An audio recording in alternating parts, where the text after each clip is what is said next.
High, একটা math দেওয়া আছে এখানে যে সি কেন্দ্র বিশিষ্ট x square plus y square plus x minus 4y plus 4 equal to 0 বৃত্তটি এক্স অক্ষকে এ ও বি বিন্দুতে ছেদ করে, এক্স অক্ষকে ছেদ করে।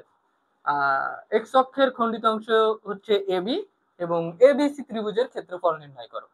এই ম্যাথটা আমাদেরকে সলভ করতে বলা হলো। তাহলে আমরা কিভাবে করতে পারি?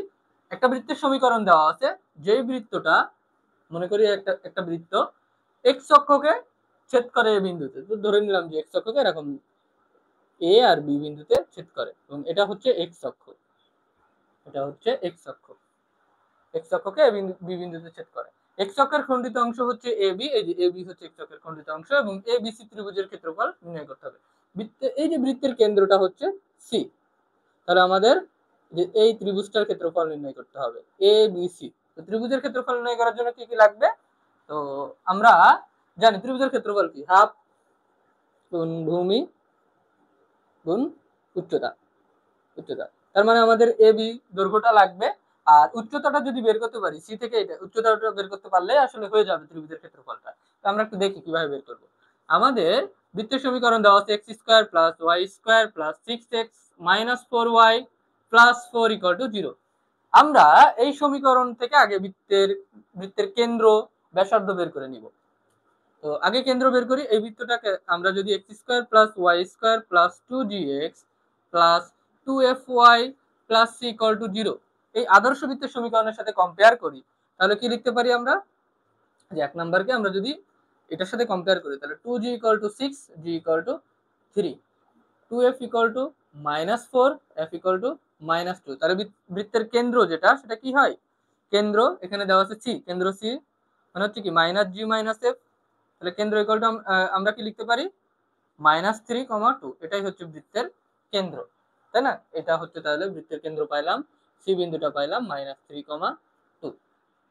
আচ্ছা, তাহলে এবার এটা বের করতে হবে। আচ্ছা, এখন এই ম্যাথটা করার জন্য আমাদের ব্যাসার্ধ লাগবে না, ব্যাসার্ধ বের করা। এক্স অক্ষের খণ্ডিত অংশের দৈর্ঘ্য আমরা জানি, কোন বৃত্ত যদি এক্স অক্ষের কে মানে এক্স অক্ষের খণ্ডিত অংশের দৈর্ঘ্য কত? 2। এক্স অক্ষের খণ্ডিত অংশের দৈর্ঘ্য, এখানে এ বি দৈর্ঘ্য বা এক্স অক্ষের খণ্ডিত অংশের দৈর্ঘ্য তো এ বি, সেটা দৈর্ঘ্য কত? 2 রুট ওভার জি স্কয়ার মাইনাস সি। এটা আমরা বৃত্তের বেসিক ক্লাসে দেখাইছিলাম।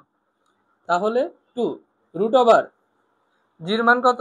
3 স্কয়ার মাইনাস সির মান কত এখানে? 4, 4।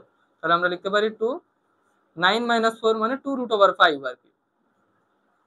তাহলে এ বি যে দৈর্ঘ্য, খণ্ডিত অংশের দৈর্ঘ্য, এক্স অক্ষের খণ্ডিত অংশের দৈর্ঘ্য সেটা পাইলাম 2 রুট ওভার 5, আর কেন্দ্র পাইলাম এটা। আচ্ছা, এখন আমরা একটু খেয়াল করি তো, এই যে কেন্দ্র সি থেকে, এটা তো এক্স অক্ষ তাই না? তাহলে কেন্দ্র সি থেকে এ বির উপর যে লম্ব, এটা কত হবে বলি, বলতে পারবো?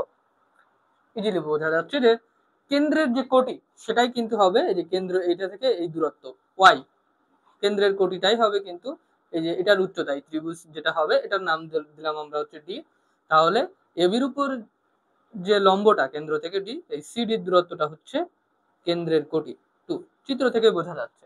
তাহলে আমরা এবি ত্রিভুজের ক্ষেত্রফল লিখতে পারি কি, হাফ ইন্টু ভূমি কত, ভূমি এ বি যেটার দৈর্ঘ্য আমরা পেয়েছি 2 রুট ওভার 5, আর উচ্চতাটা আমরা পাইছি কেন্দ্রর কোটি থেকে, সেটা হচ্ছে 2, 2 2 কাটা, তাহলে 2 রুট ওভার 5 হচ্ছে আমাদের এ বি সি ত্রিভুজের ক্ষেত্রফল। বোঝা গেল? আশা করি বুঝতে পারছো। ম্যাথটা ইন্টারেস্টিং ছিল তাই না? তো আজকে পর্যন্তই, টাটা।